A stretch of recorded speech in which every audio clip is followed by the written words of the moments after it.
आज का सबसे बड़ा सवाल ये है कि क्या सुप्रीम कोर्ट जल्दी से जल्दी प्लेसेस ऑफ वर्शिप एक्ट पर फैसला सुनाएगी, और अगर सुनाएगी तो क्या ये एक्ट सच में टेम्पल्स के अगेंस्ट जा रहा है या फिर ये सिर्फ एक कॉन्स्टिट्यूशनल बैलेंस मेंटेन करने की कोशिश है। तो सीन काफी इंटेंस हो चुका है और इस मामले में सीजे सूर्यकांत ने अब तक क्या किया है और कैसे केस में टेम्पल के अगेंस्ट ही केस फाइल हुआ है, चलिए देखते हैं। सबसे पहले तो कंटेक्स्ट समझते हैं। सुप्रीम कोर्ट ने रिसेंटली इंडिकेशन दिया है कि वो जल्दी ही उन सारी पिटिशंस को सुनेगी जो places of worship special provisions act 1991 की वैलिडिटी को चैलेंज कर रही है। ये बात एक बेंच ने कही थी जिसमें सीजे सूर्यकांत, जस्टिस जॉय माल्या बागची और विपुल एम पंचोली शामिल थे। मतलब सीधा सिग्नल मिल गया कि इशू को इनडेफिनेटली लटकाया नहीं जाएगा। पर अब ये एक्ट क्या है उस पर भी एक नजर डालते हैं। सिंपल लैंग्वेज में ये कहता है कि किसी भी रिलीजियस प्लेस के कैरेक्टर जो 15 अगस्त 1947 को था वो सेम रहेगा, उसको चेंज नहीं किया जा सकता। अगर कोई चेंज करता है तो वो अनलॉफुल होगा। ये एक तरह से स्टेटस को लॉ है जो इंडिपेंडेंस के दिन को फ्रीज पॉइंट मान लेता है। लेकिन कंट्रोवर्सी यहीं से शुरू होती है। क्रिटिक्स का कहना है कि ये एक्ट हिस्टोरिकल इनजस्टिसेस को परमानेंटली सील कर देता है। सपोर्टर्स का कहना है कि अगर ये एक्ट हटा दिया गया तो देश में एंडलेस लिटिगेशन और कम्युनल टेंशन शुरू हो सकती है। रिसेंट हियरिंग में एक इंटरेस्टिंग ट्विस्ट आया था। एक प्ली फाइल हुई थी इमरान ए के थ्रू जिसमें अजमेर कोर्ट के एक डिसीजन को चैलेंज किया गया था। अजमेर शरीफ दरगाह पर एएसआई सर्वे की डिमांड थी, ये कहकर कि स्ट्रक्चर एलिजिडली एक एंशिएंट शिव टेम्पल के ऊपर बना है और यहीं पर सुप्रीम कोर्ट ने इंटरवेन करने से मना कर दिया था। सीजे सूर्यकांत ने क्लियर वार्निंग दी। उन्होंने कहा कि we have passed an order and it's binding on one and all one. If someone places an order in defence of that we will review it and if yes then consequences will follow. अब ये line काफी strong थी। इसका मतलब clear है कि supreme court अपने दिसंबर 2024 के डायरेक्शन को लाइटली नहीं ले रहा।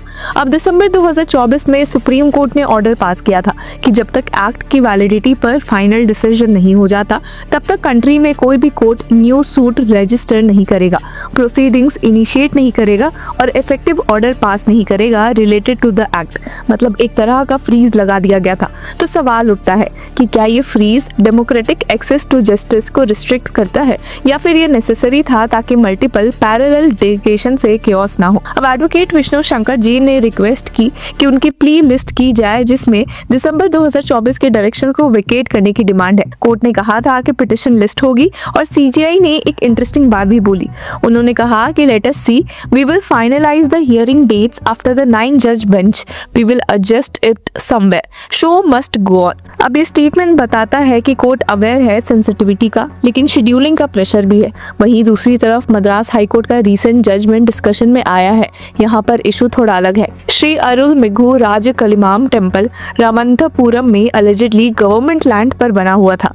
पिटिशनर ने इविक्शन नोटिस चैलेंज किया और बोला कि टेम्पल ए मेमोरियल है, पब्लिक वर्शिप होता रहा है, इलेक्ट्रिसिटी कनेक्शन है, टैक्स असेसमेंट है और उन्होंने 1991 से मेंटेन किया है।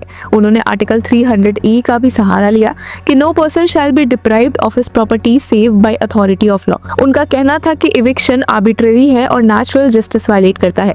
लेकिन मद्रास हाईकोर्ट में justice G Jayachandran and K Ramakrishnan ने क्लियर ऑब्जर्वेशन दिया कि neither the intention of the legislation nor any provision in this act gives protection to a structure put upon the government land by encroaching. ये line काफी crucial है। Court ने कहा कि temple non residential structure है और government order जो residential encroachment regularise करता है वो यहाँ अप्लाई नहीं होता। और सबसे इम्पोर्टेंट, सर्विस कनेक्शन या टैक्स असेसमेंट से कोई लीगल टाइटल क्रिएट नहीं होता। अगर वाटर बॉडी के बंड पर कंस्ट्रक्शन है और पब्लिक पाथवे ब्लॉक हो रहा है तो पट्टा ग्रांट इग्नोर किया जा सकता है। अब यहाँ एक इंटरेस्टिंग कॉन्ट्रडिक्शन हाईलाइट हुआ। पिटिशनर एक तरफ गवर्नमेंट ऑर्डर के अंदर पट्टा मांग रहे थे जो रेसिडेंशियल इंक्रोचमेंट रेगुलराइजेशन के लिए है, दूसरी तरफ वो प्लेसेस ऑफ वर्शिप एक्ट का प्रोटेक्शन भी क्लेम कर रहा था। स्टेट ने आर्ग्यू किया कि ये तो कॉन्ट्रडिक्टरी रिलायंस है। तो क्या इसका मतलब ये है कि places of worship act temple के अगेंस्ट जा रहा है या मॉस्क के अगेंस्ट, या फिर एक्ट सिर्फ रिलीजियस कैरेक्टर प्रिजर्व करता है लेकिन इलीगल इंक्रोचमेंट को शील्ड नहीं करता? ये बहुत ही इंपॉर्टेंट डिस्टिंक्शन है। एक्ट रिलीजियस कैरेक्टर को प्रोटेक्ट करता है, लैंड टाइटल या इलीगल ऑक्यूपेशन को नहीं। अगर कोई टेम्पल या मॉस्क गवर्नमेंट लैंड पर बिना परमिशन बना है तो वो अलग लीगल फ्रेमवर्क के अंदर जज होगा। लेकिन फिर भी पब्लिक परसेप्शन में नैरेटिव काफ़ी हीटेड है। कुछ लोग कहते हैं कि एक्ट अनफेयरली हिंदू क्लेम्स को ब्लॉक करता है जहां अलिस्ड टेम्पल डिस्ट्रक्शन हुआ था हिस्टोरिकल पीरियड में। दूसरी साइड कहती है कि अगर एक्ट हटा दिया गया तो हर सिटी में सर्वेज और टाइटल सूट्स का फ्लड आ जाएगा। अजमेर शरीफ दरगाह का इशू भी इसी बैकग्राउंड में देखा जा रहा है। अगर ASI सर्वे अलाउ होने लगा तो क्या वो डोमिनो इफेक्ट क्रिएट करेगा या फिर कोर्ट सेलेक्टिव अप्रोच लेगा। अब सुप्रीम कोर्ट का दिसंबर 2024 ऑर्डर क्लियरली स्टेबिलिटी के लिए था, लेकिन अब जब वैलिडिटी चैलेंज हो चुकी है तो फाइनल कॉन्स्टिट्यूशनल टेस्ट इनएविटेबल है। क्या पार्लियामेंट ने 1991 में लेजिस्लेटिव कॉम्पिटेंस के अंदर सही बैलेंस स्ट्राइक किया था? क्या ये एक्ट सेक्युलरिज्म के बेसिक स्ट्रक्चर को रीइंफोर्स करता है या फिर जुडिशियल रिव्यू के अंदर ये ओवर ब्रॉड रिस्ट्रिक्शन है? यहाँ एक क्लियर टेक अवे ये हो सकता है कि अभी तक सुप्रीम कोर्ट ने एक्ट को स्ट्राइक डाउन नहीं किया है। फ्रीज ऑर्डर अभी भी बाइंडिंग है और अगर कोई लोअर कोर्ट उसको डिफाई करता है तो कॉन्सिक्वेंसेज हो सकते हैं। मद्रास हाई कोर्ट का जजमेंट भी यही सिग्नल देता है कि एक्ट को मिसयूज नहीं किया जा सकता इंक्रोचमेंट जस्टिफाई करने के लिए। रिलीजियस सेंटिमेंट और प्रॉपर्टी लॉ अलग अलग चीज़ें हैं। अब सबकी नज़र सुप्रीम कोर्ट पर है कि क्या ये मैटर सबरीमाला 9 जज बेंच के बाद इमीडिएटली लिस्ट होगा, क्या इंटरिम ऑर्डर मॉडिफाई होगा, क्या कोर्ट हिस्टोरिकल रॉन्ग्स और प्रेजेंट स्टेबिलिटी के बीच कोई न्यूआंस्ड डॉक्ट्रिन डेवलप करेगा। एक चीज़ तो क्लियर है कि डिबेट सिर्फ टेम्पल या मॉस्क का नहीं है। डिबेट ये है कि 1947 को फ्रीज पॉइंट माना जाए या हिस्ट्री को रीओपन किया जाए। डिबेट ये है कि सेक्युलरिज्म का मतलब क्या है। डिबेट ये है कि लॉ सोशल पीस को प्रायोरिटाइज करे या करेक्टिव जस्टिस को। और जब CJ सूर्यकांत कहे कि शो मस्ट गो ऑन तो वो सिर्फ शेड्यूलिंग कमेंट नहीं था, वो एक रिमाइंडर था कि कॉन्स्टिट्यूशनल प्रोसेस रुकता नहीं है, चाहे इशू कितना भी सेंसिटिव क्यों ना हो।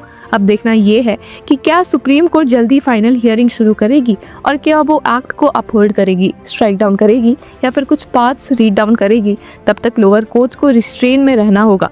तो व्यूअर्स, आप क्या सोचते हैं? क्या places of worship act national harmony का शील्ड है या हिस्टोरिकल क्लेम्स का लॉ?